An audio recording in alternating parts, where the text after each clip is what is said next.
56 वर्षीय पुरुष रोगी। रोगी ने कहा, मुझे चमड़ी की परेशानी है, एलोपैथिक दवा लेता हूँ तो थोड़े दिन तक ठीक रहता है, फिर से खुजली होने लगती है और हाथों में पार्किंसन की शुरुआत लग रही है। मुझे लग रहा है कि स्किन डिजीज सप्रेस हो रहा है तो पार्किंसंस की शुरुआत हो रही है। मैंने पूछा, कैसे? रोगी ने कहा, ऐसा कुछ लोग कहते हैं। रोगी ने अपना हाथ जहाँ स्किन की तकलीफ थी उसको दिखाते हुए कहा, यह देखिए किस तरह से कंपन हो रहा है। मैंने पूछा, और? रोगी, कभी कभी रेयरली सिर में दर्द होता है। मैंने पूछा, और? रोगी ने कहा, और सब ठीक है। मैंने कहा, तकलीफ के समय स्वभाव में क्या बदलाव आता है? रोगी, मैं शारीरिक तकलीफ की तरफ ध्यान नहीं देता हूँ। मैंने पूछा, क्यों?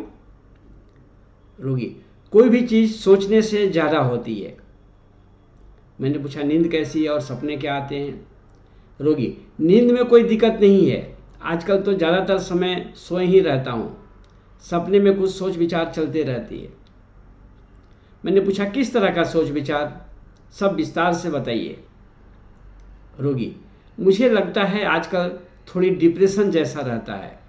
कोरोना में पत्नी का देहांत हो चुका है तो थोड़ी अकेलापन रहती है, लेकिन मैं हर चीज़ों से हटकर हमेशा प्राणायाम, ध्यान और साधना में लगा रहता हूँ। बच्चे पूछते हैं कि आप किन विचारों में खोए रहते हैं?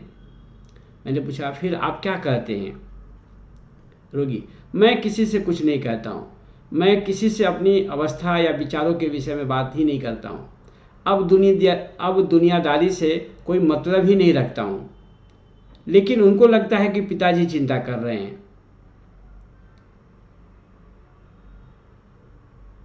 मैंने कहा, उनको ऐसा क्यों लगता है? रोगी, कभी कभी मेरी आंखें बंद रहती है और मैं पुरानी बातें सोचते रहता हूँ तो बच्चों को लगता है कि मैं किसी विचारों में डूबा हुआ हूँ। मैंने पूछा, कौन सी सोच? रोगी, एक समय था जब जीवन में सब बढ़िया चल रहा था, मेरी खुद की फैक्ट्री है, 20-25-30 लोग काम करते हैं, अब सब बच्चे संभाल रहे हैं। समय का ऐसा दौर चला कि मेरे लिए थमसा गया है। ज़्यादातर समय मैं शांत अकेले बैठा रहता हूँ, कोई पूछता है तो भी कुछ जवाब मेरे मुंह से नहीं निकलता है। हर चीज़ से कोई मतलब नहीं रखता हूँ, किसी चीज़ से अब कोई मतलब नहीं रखता हूँ। मैंने पूछा, कैसे हुआ यह सब? रोगी ने कहा, पत्नी नहीं रही। मैंने पूछा, तो फर्क क्या पड़ा? रोगी, पति पत्नी गाड़ी के दो पहिए की तरह हैं, एक के बिना दूसरों का चलना मुश्किल हो जाता है। जीवन की गाड़ी तो दो पहियों के सहारे ही चलती है। इस तरह से शरीर में एक तकलीफ आती है तो मन परेशान होता है, और मन में कोई परेशानी आती है तो उसका असर शरीर पर भी होता है। मुझे अभी तो सिर्फ चमड़ी की तकलीफ है और पार्किंसन जैसा है, दूसरा कुछ भी नहीं है। मैंने पूछा, इसको लेकर चिंता क्या है? रोगी, मुझे चिंता कुछ नहीं है, सब बढ़िया है। मैंने जीवन में बहुत बड़े बड़े अच्छे काम किया है, क्रिएटिव काम करते रहता हूँ और अभी बहुत सारी प्लानिंग भी किया हूँ। आजकल मैं दिन रात साधना करता हूँ और अपने शरीर में विशेष एनर्जी डेवलप कर रहा हूँ ताकि उन कामों को अंदाज दे सकूं। मैंने पूछा, किस तरह के काम? रोगी, मैं अपनी भविष्य की योजनाओं को पहले से ही किसी को कहता नहीं हूँ, कुछ विशेष करने की प्लानिंग करते रहता हूँ, फिर उसको कार्य रूप देता हूँ, उसके बाद लोगों को अपने आप दिख जाता है। मैंने पूछा, और? रोगी, मैं आपसे इन दोनों तकलीफ को ठीक करने की उम्मीद से आया हूँ। शरीर स्वस्थ रहेगा तो मन भी स्वस्थ रहेगा, और मन स्वस्थ रहेगा तो शरीर भी स्वस्थ रहेगा। मैं आपके बारे में बहुत सुना हूँ। रोगी ने इतना कहा और इन्हीं अभिव्यक्तियों के आधार पर मैंने रोगी को 200 पोटेंसी में दवा दिया, जिससे रोगी में बहुत बदलाव आया। बाद में मैंने कुछ तकलीफ रह गई थी तो 1M पोटेंसी में दवा दिया, जिससे रोगी पूरी तरह से ठीक हो गया। जी, यहाँ पर आपको रूब्रिक्स और रेमेडी बतानी है। मैंने कौन सी दवा दिया होगा और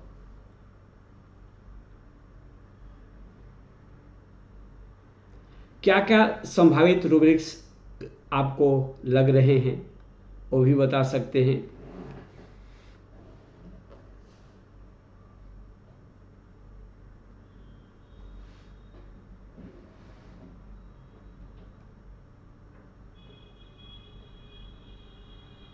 जी,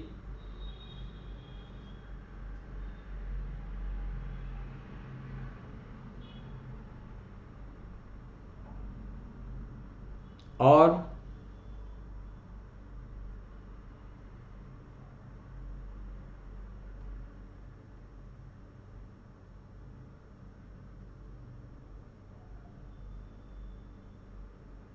बताइए।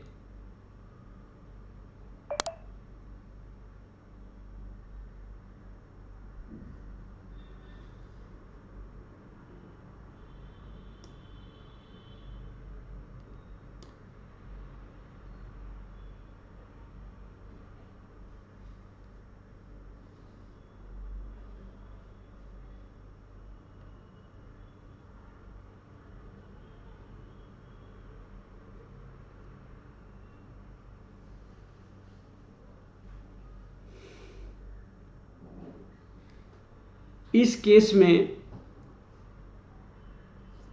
कुछ ध्यान देने की ज़रूरत है कि रोगी को क्या चीज़ है जो प्रभावित कर रही है।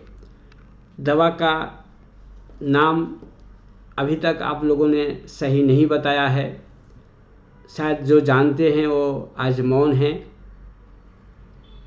जी बताइए। चलिए मैं ही मौन तोड़ देता हूँ, या आप कुछ रूब्रिक्स या रेमेडी बताने वाले हैं। 4 सेकेंड। 4 सेकेंड का मतलब क्या होता है? अकेलापन मतलब क्या? कोई भी रूब्रिक को उपयोग करने को पहले आपको 10 बार सोचना पड़ेगा। कौन फोरसेक कर रहा है? कोई है जो इसको प्यार नहीं दे रहा है, नज़रअंदाज कर रहा है, प्यार नहीं कर रहा है, स्नेह नहीं दे रहा है, ऐसा कोई है? रोगी ने ऐसा बताया, फिर आप 4 सेकेंड ऐसा क्यों ले रहे हैं? जी, पत्नी के मृत्यु के बाद, तो पत्नी की मृत्यु का असर उस पर क्या पड़ा ये देखना होगा ना। 4 सेकेंड तो हम किसी से प्यार, स्नेह, केयर की अपेक्षा जिंदे से कर सकते हैं ना, कि मरा हुआ वो आएगी और इसका केयर करेगी, ऐसा रोगी कहा भी तो नहीं। कोई भी बात अगर रोगी कहता है तो उसका कहीं ना कहीं मतलब होता है। रोगी ऐसे ही कुछ नहीं कहेगा, अगर कुछ कहता है तो उसका डीप मीनिंग है। तो यहाँ आपको क्या लगा कि रोगी ने अपने वाइफ के डेथ का वर्णन कैसे किया? जी, सब लोगों को एक एक रूब्रिक्स तो जरूर भेजना है,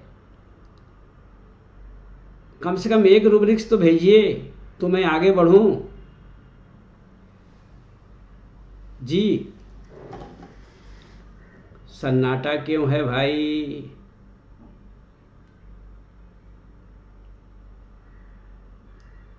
पहियों में से एक पहिया निकल गया तो क्या होगा?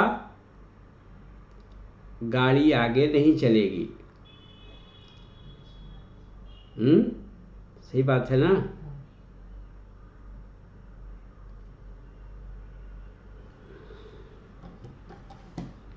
चलना मुश्किल होगा, मतलब ये सेक्रेटिव हिंडर्ड।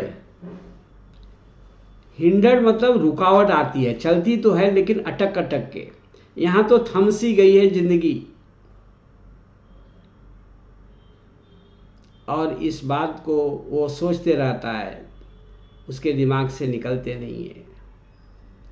वही सोच दिमाग में निकलते रहता है, वो विचारों में डूब जाता है। बच्चे पूछते हैं पिताजी क्या सोच रहे हैं? बोले नहीं नहीं कुछ नहीं सोच रहा हूँ। जैसे आंखें बंद है तो ये चल रही होती है या बीच बीच में देखते रहता है, तो बच्चों को लगता है कि ये सोए तो नहीं हैं, जरूर कुछ सोच रहे हैं। ये अवस्था एब्जॉर्ब्ड की है, वो अपने दुखद विचारों में डूबे हुए रहते हैं। जी, और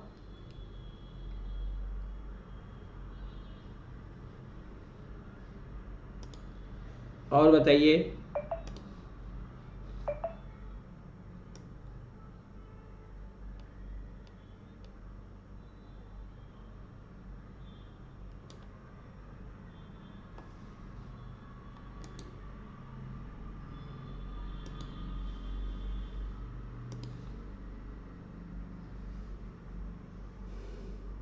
चलिए, अभी और सोचना है तो सोचिए। इस बीच में मैं थोड़ी सी इन्फॉर्मेशन दे देता हूँ आगे का। 29-30 मार्च 2025 यानी इसी साल वाराणसी में एक 2 दिन का सेमिनार हो रहा है। आपके अच्छे केसेस जो सॉल्व हुए हैं, जिसका रिकॉर्ड है और जिससे हम सभी को सीखने को मिलेगा, ऐसा केस आप रिप्रेजेंट कीजिए। कुछ केस या ज़्यादातर केस मैं रिप्रेजेंट करूँगा और 2 दिन के सेमिनार में आप लोग आइए, जिसका डिटेल्स मैं नीचे डिस्क्रिप्शन में भेज दूँगा। सेमिनार वाराणसी में BHU में होने जा रहा है। संजय पटेल जी ऑर्गेनाइज कर रहे हैं। उनके नंबर पर आप कंसल्ट करके रजिस्ट्रेशन करवा दीजिए और रहने की व्यवस्था भी उनसे करवा लीजिए। जो दूर के हैं, जो पास के हैं, उनके लिए तो कहना ही नहीं है। दूसरा अनाउंसमेंट है, आज से 1 महीने के लिए, ये जो कि हर महीने आगे चलते रहता है, ऑनलाइन कोर्स है, जिसमें हर महीने हर दिन नया केसेस, नए रूब्रिक्स और नए केस के साथ जो कि सोल्व हो चुके हैं हम लोग स्टडी करते हैं। तो संभवतः आप सभी को पता ही है, लेकिन इस वीडियो को मैं YouTube पर भी अपलोड करूँगा, जिससे सभी लोगों को पता चलेगा। क्लास के बारे में जानने के लिए जो मेरा मोबाइल नंबर रहेगा उस पर आप कांटेक्ट कर सकते हैं, या मैसेज में जो नंबर लिखा हुआ है उस नंबर पर व्हाट्सएप या टेलीग्राम मैसेज कर सकते हैं। आप लोगों ने बहुत सोच लिया है, अब बताइए रूब्रिक्स क्या होगी?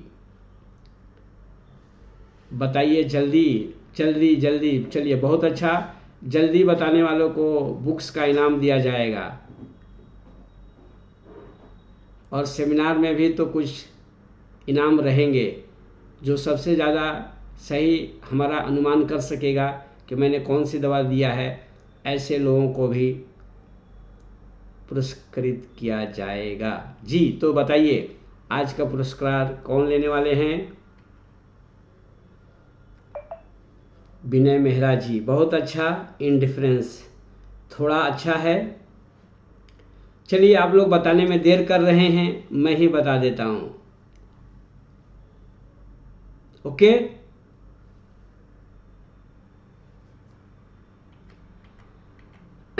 चलिए डिस्क्लोज कर रहे हैं केस को। ये था absorbed, buried in thoughts with eye closed, ailments from celibacy, indifference to external things, talk indisposed to be, desire to be silent, taciturn, theorizing, absorbed, activity desires, delusion wealth, delusion has creative power, और ये दवा है cannabis indicus. एक दवा, एक मैं ठीक होने की उम्मीद के साथ आपके पास आया हूँ। एक रूब्रिक और ले सकते हैं, लाइट डिजायर ले सकते हैं ना, डिजायर। तो ये कैनबिस इंडिकस रोगी को दिया गया और इसके बाद से रोगी स्वस्थ हुआ। अब इस केस में आपको कुछ प्रश्न है तो पूछ सकते हैं। नीचे डिटेल्स में सेमिनार का भी दे देता हूँ, सेमिनार के बारे में भी कुछ पूछना है तो पूछ सकते हैं।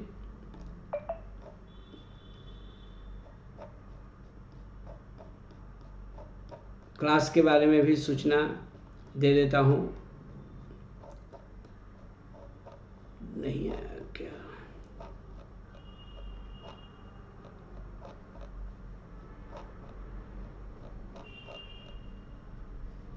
जी, इस केस की और चर्चा भी हम करेंगे, आपके प्रश्नों का जवाब लेंगे।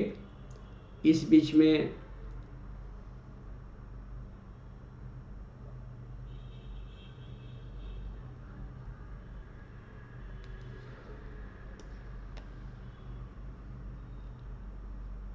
मैं थोड़ी सेमिनार की चर्चा करता हूँ।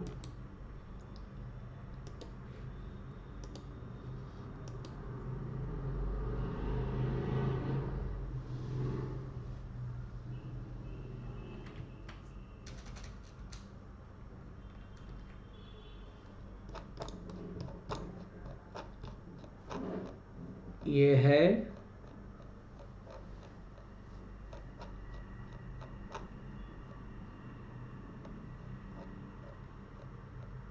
an educative homeopathic seminar in Hindi on easiest method of prescription with examples of many solved cases। नाम तो यहाँ डॉक्टर श्यामल किशोर का ही लिखा हुआ है, लेकिन इसमें बहुत सारे डॉक्टर्स रहेंगे इंक्लूडिंग मी, जो अपने केसेस रिप्रेजेंट करेंगे। डॉक्टर जुगल किशोर सर रहेंगे, आप लोग रहेंगे। दिन है 29-30 मार्च 2025। सुबह 9 बजे से शुरू होगा, लेकिन पहला दिन 10 बजे से शुरू होगा। ये जगह है केन Udupa auditorium, Banaras Hindu university, BHU Varanasi. तो आप सभी लोगों को आना है। रजिस्ट्रेशन करवाने के लिए इतने सारे लोग हैं, उसमें से किसी नंबर पर आप इन्फॉर्म कर सकते हैं। ये डॉक्टर संजय पटेल जी हैं और बाकी सभी लोग हैं, आप उनको सूचना दे सकते हैं। तो सूचना खत्म हुई, अब आते हैं पुनः केस के ऊपर।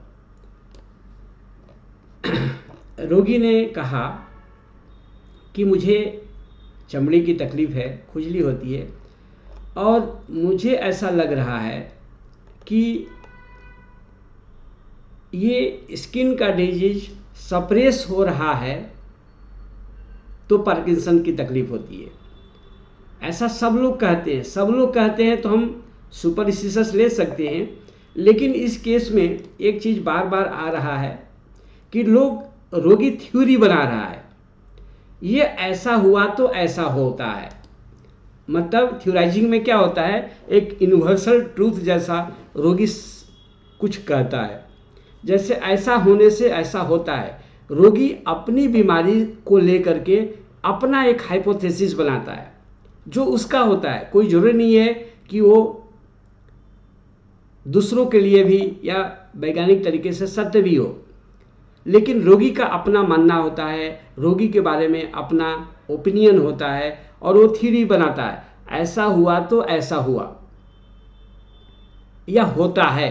वो एक थ्योरम जैसा होता है ना कि ये करने पर ऐसा होता है। उसी तरह से मन स्वस्थ रहने से शरीर स्वस्थ रहता है, मन में बीमारी होने से शरीर बीमार हो जाता है। तो ये उसकी थ्योरी थी, अपनी उसकी फिलॉसफी है। भले कहीं फिलॉसफी और भी है, लेकिन रोगी ने इसको लेकर एक थ्योरी बनाया अपने डिजीज को लेकर के कि हमारे शरीर में मन बीमार हुआ तो शरीर भी बीमार हुआ।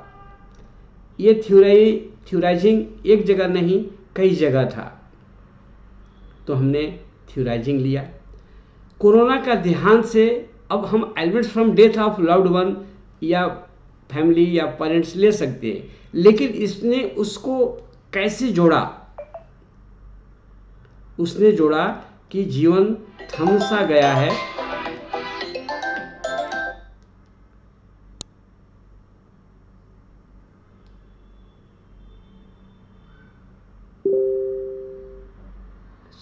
बोलना हम कॉल कर रहे हैं, डॉक्टर साहब वो कॉल कर रहे हैं, बाहर जाके बोल दो। 10 मिनट में कॉल करेंगे। सॉरी डिस्टर्ब हो गया। तो क्या बता रहा था कि रोगी ने क्या कहा, जीवन थम सा गया है। अब उसके माइंड में ऐसा चल रही है कि पत्नी है, ये जीवन का एक पहिया है, ये निकल गया। तो इसको हमने एलिमेंट्स फ्रॉम सेलिबेसी लिया। पहले ये तकलीफ नहीं थी, पत्नी के गुजर जाने के बाद से ये तकलीफ की शुरुआत हुई। सेलिबेसी क्या है? जनरली हम लेते हैं कोई ब्रह्मचर्य रहता है, या जीवन में चल रहे खुशियों, आनंद, या कोई एक्टिविटी जिस पर ब्रेक लग जाती है। चाहत होती है लेकिन मजबूरीवश ब्रह्मचर्य पालन करना पड़ रहा है, इंद्रियों पर कंट्रोल करना पड़ रहा है, या इच्छा और उमंग पर ब्रेक लग गई। मुझे ऐसा ही लगा कि रोगी ऐसा अनुभव कर रहा है और उसको थ्योरी भी बना रहा है कि जीवन की गाड़ी, ये फिलोसफी जैसा भी एक तरह से है।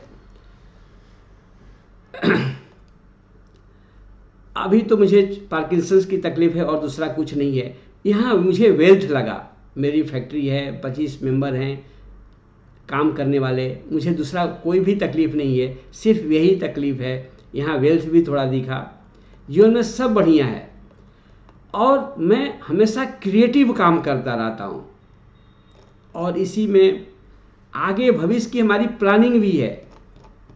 ये सभी इस रुब्रिक को सूट बैठता है। एब्जॉर्ब्ड, बरीड इन थॉट्स, वो विचारों में डूबा रहता है विथ क्लोज्ड आई। अब यहाँ ओपन, कहीं कहीं रिपर्टरी में ओपन आई है, कहीं कहीं क्लोज्ड आई है।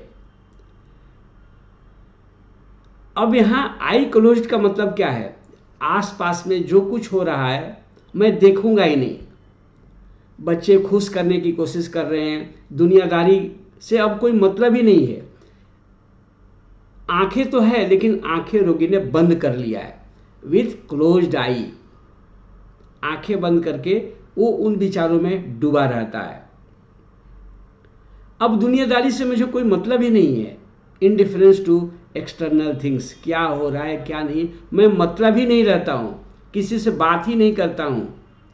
टाक indispose to desire to be silent taciturn, वो मौन धारण कर लिया है, किसी से कोई बात नहीं करता है, लेकिन अंदर ही अंदर थ्योरी बना रहा है। मुझे लाइफ में ये करना है, मुझे ये लाइफ करना है, ये बीमारी सप्रेस हुआ तो ये हो रहा है, ये इसका अपना थ्योरी है। Absorbed,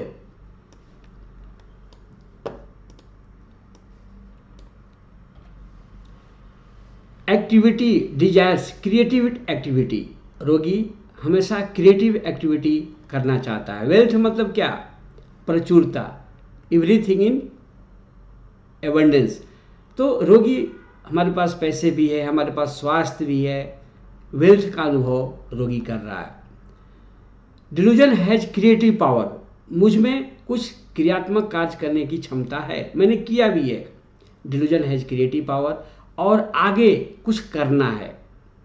delusion vision has of imaginary power, मैं साधना से एनर्जी डेवलप कर रहा हूँ और फिर मैं क्रिएटिव काम करूँगा, ऐसा रोगी का। एक जगह रोगी ने कहा है कि मैं इसी उम्मीद से आपके पास आया हूँ। तो कोई कहे उम्मीद से आया हूँ, आशा लेकर के आया हूँ, तो यहाँ एक लाइट डिजायर, दोनों तकलीफ को ठीक करने की उम्मीद से आया हूँ। लाइट कहाँ पर हम उपयोग करते हैं? जहाँ अंधकार होता है। बहुत सारी दवाइयाँ लिया, कहीं से कोई रिजल्ट नहीं मिला, अब तो मैं निराश हो गया हूँ, या कोई होप नहीं दिख रही है, लेकिन किसी ने आपके बारे में कहा तो होप जगेगी। ये लाइट, हमेशा उसके अपोजिट होकर के सोचना है। जैसे डॉक्टर साहब मेरा वजन बहुत ज़्यादा हो गया है, ऐसी कोई दवा दीजिए कि वजन कम हो जाए, यहाँ पर लाइट अप्लीकेबल होगा। मतलब लाइट में रोगी आपकी आंखों में आंख डाल करके कुछ प्रकाश, कोई उम्मीद की किरणों से या जानकारी के लिए भी आपकी आंखों में आंख डाल करके रोगी जानना चाहता है, वहाँ भी लाइट दी जाए। तो इस तरह से ये केस को मैंने एक्सप्लेन किया। अगर अब आपके मन में प्रश्न है तो पूछिए। इसी तरह से हर रोज़ क्लास चलते हैं। मैंने एग्जाम्पल के लिए या समझिए कहिए कि हम क्लास की पब्लिसिटी के लिए ये यूट्यूब पर भी डालेंगे, ताकि लोगों को जानकारी हो कि ज्ञान की गंगा बह रही है। मैं हर रोज़ लोगों को सिखाता हूँ, क्लास करता हूँ। आप सभी लोग इससे अवेयर होइए, परिचित होइए। और हमने एक सुविधा दिया है, जान करके आपको आश्चर्य होगा, खुशी होगा कि ये क्लास अगर आप चाहें तो फ्री में भी अटेंड कर सकते हैं। लेकिन फ्री में कोई चीज़ नहीं होता है, हर चीज़ का मूल्य है। ये कैसे चुकाना है, इसके लिए हमने सुविधा दिया है। जो होम्योपैथिक डॉक्टर अच्छा कमा रहे हैं, अच्छा पेमेंट कमा रहे हैं, उनसे 3,000 रुपये प्रति मंथ, क्योंकि हर महीने नए नए स्टडी होती है। जो अभी अभी प्रैक्टिस शुरू किए हैं वो 1500 देंगे। और जो होम्योपैथी को बढ़ा रहे हैं, होम्योपैथी के अपने ज्ञान को लोगों तक पहुंचा रहे हैं, उनके लिए तो कोई शुल्क ही नहीं है। आप लोगों तक इस ज्ञान को फैलाइए। ऐसे गुरु, ऐसे लेखक के लिए यह क्लास बिल्कुल निःशुल्क है, कोई चार्ज नहीं लिया जाता।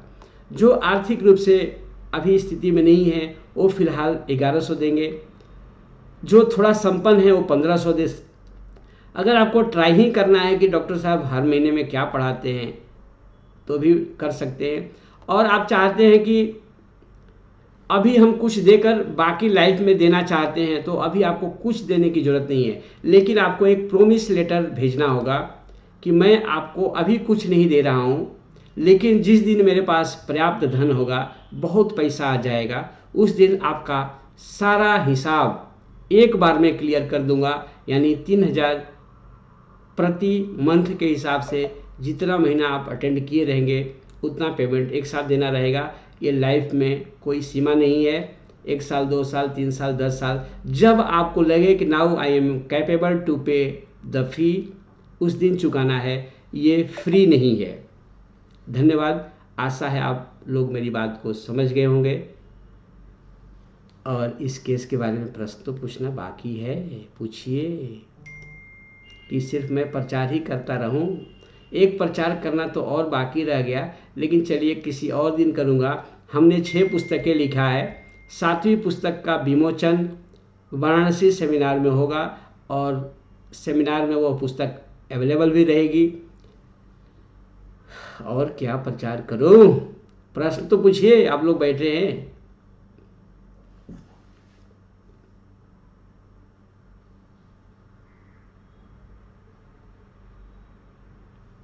टेलीग्राम डाउनलोड कर लेना और ये क्लास में जोड़ जाना तुम्हें। जी, बुक्स की प्राइस क्या है? आप ऐसा काम करते हैं, प्राइस की कोई वैल्यू होती है? जो दे दे वो ठीक है, बाकी जीवन में कभी भी दे सकते हैं। प्राइस करीब एवरेज पुस्तक का कीमत 800 से 900 रुपये है। हमारी कोई भी पुस्तक की कीमत 800 से 900 के बीच में है। और पेज एवरेज 900 पेजेज है। करीब एक पेज की कीमत 1 रुपये है, लेकिन उस 1 रुपये में आप लाखों कमा सकते हैं, ऐसा ज्ञान भरा पड़ा है। जी, केस के बारे में कोई पूछ ही नहीं रहे हैं, कोई बात नहीं, हम अगले क्लास में फिर मिलेंगे। Thank you, thank you. मुझे रूब्रिक्स बनाने में बहुत प्रॉब्लम होती है, तो आप क्लास ज्वाइन कर लीजिए ना हमारा। रोज़ हम क्लास करते हैं, ये क्लास रोज़ चलता है, बस थोड़ी सी फीस देनी है। और मुफ्त में तो कोई मिलता नहीं है, मुफ्त की कोई चीज़ वैल्यू नहीं है। मैंने मुफ्त में सीखा नहीं है, मुफ्त में दूंगा नहीं। बहुत सारे लोग मुफ्त में पढ़ाते हैं, लेकिन मेरा वसूल है कि कोई चीज़ की कीमत पे की जाती है तो आप गंभीरता से उसको सीखेंगे। और आप मुझे डांट सकते हैं कि आपने ठीक से पढ़ाया नहीं, आप और समझाइए। एक प्रश्न को 10 बार पूछ सकते हैं। अगर मैं फ्री में पढ़ाऊँगा तो आपको शर्म आएगी कि पूछूं कि नहीं पूछूं। मैंने आज से अटेंड किया था फैंसी एब्जॉर्ब्ड। फैंसी मतलब क्या होता है? सनक, कल्पना, इमेजिनेशन, बहुत बढ़िया काल्पनिक चीज़ें, और उसमें डूबा हुआ है। ये हमारी सोच है। कोई बुलाता है, अरे श्यामल क्या कर रहे हो? मैं अपने विचारों में डूबा हूँ, क्लास करूँगा, खूब पैसे आएंगे, गाड़ी खरीदूँगा, अभी तो पैदल चलता हूँ, बड़ी गाड़ी खरीदूँगा, प्लेन में घूमूँगा। मैं कल्पना कर रहा हूँ इतने अच्छे अच्छे कपड़े खरीदूँगा, ये साधारण कपड़ा पहनता हूँ। तो ये फैंसी इमेजिन, और उसी में डूबा हुआ है। कोई आया तो भी मुझे मालूम नहीं चल रहेगा, मैं डूबा हूँ विचारों में। एब्जॉर्ब्ड, एब्जॉर्ब मतलब क्या होता है? जैसे ये पानी सोखने वाला होता है, तो यहाँ पानी गिरा है तो उस पर रख देते हैं तो सारा पानी को एब्जॉर्ब कर लेता है। उसी तरह हम किसी विचारों में डूबे हुए हैं, कोई आया तो भी मुझे पता नहीं चलेगा, क्योंकि हम अपनी फैंसी में डूबे हुए हैं।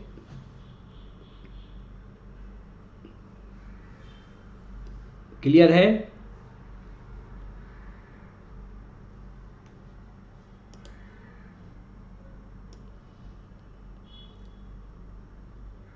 और कोई प्रश्न?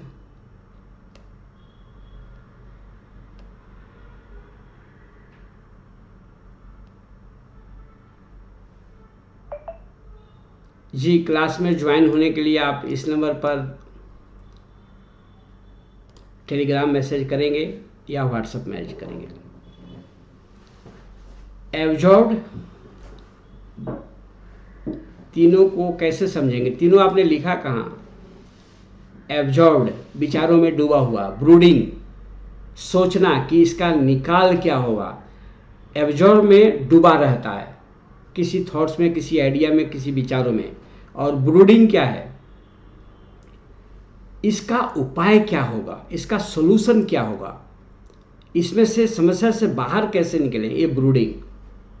और थॉट्स परसिस्टेंट, मतलब कोई भी थॉट्स, मेरा विचार है कि मैं होम्योपैथिक कॉलेज खोलूँ, मैं सोचते रहता हूँ। मैंने एक जगह भी देखा है, लेकिन उसका फाइनेंस ज़्यादा आ रहा है, तो मैं सोचता हूँ बहुत पैसे कमाऊँगा तो फैंसी हो गया, तो ऐसा बनाऊँगा, वैसा बनाऊँगा, और मैं उसमें लीन हो जाऊँ, क्लास भी करना छोड़ दूँ, पेशेंट आए तो भी मैं डूबा हुआ हूँ, तो ये अब्जॉर्ब हो जाएगा।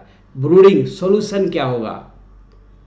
और थॉट्स बार बार मेरे दिमाग में आती है, कोई भी एक थॉट्स या अलग अलग थॉट्स बार बार विचार आते रहते हैं, वो थॉट्स परसिस्टेंट। समझ गए विकास जी? मैं थोड़ा जल्दी बोलता हूँ क्या? धीरे बोलना पड़ेगा?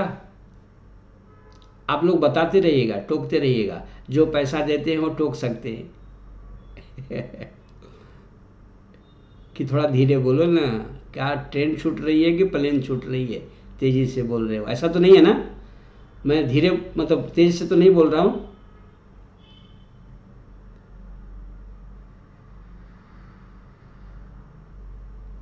अब मुस्कुरा रहे हैं अरविंद जी, तो पता नहीं चल रहा है कि आप गुस्सा रहे हैं, मतलब सहमत हैं कि असहमत हैं। लिखना पड़ेगा। सर अब्जॉर्ब में एक ही चीज़ के बारे में सोच रहेगा, किसी भी चीज़ में डूबा हुआ। एब्जॉर्ब मतलब डूबा हुआ है किसी भी चीज़ में।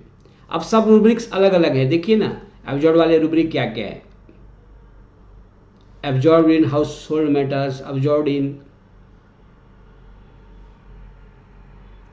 ड्वेलिंग, जैसे मैंने बताया था कि घूम फिर करके यहाँ जाता है फिर आता है, फिर जाता है आता है, ऐसे एक ही थॉट्स एक ही जगह पर आकर अटक जाता है या रुक जाता है, फिर जागता है फिर आता है। मतलब धुरी, सेंटर और मैटर एक ही रहता है, बस पेंडुलम की घड़ी की तरह। ड्वेलिंग कैसा है? Like pendulum. जी, और कोई प्रश्न?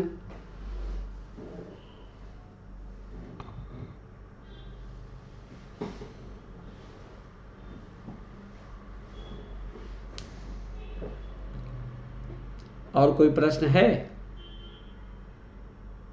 नहीं है।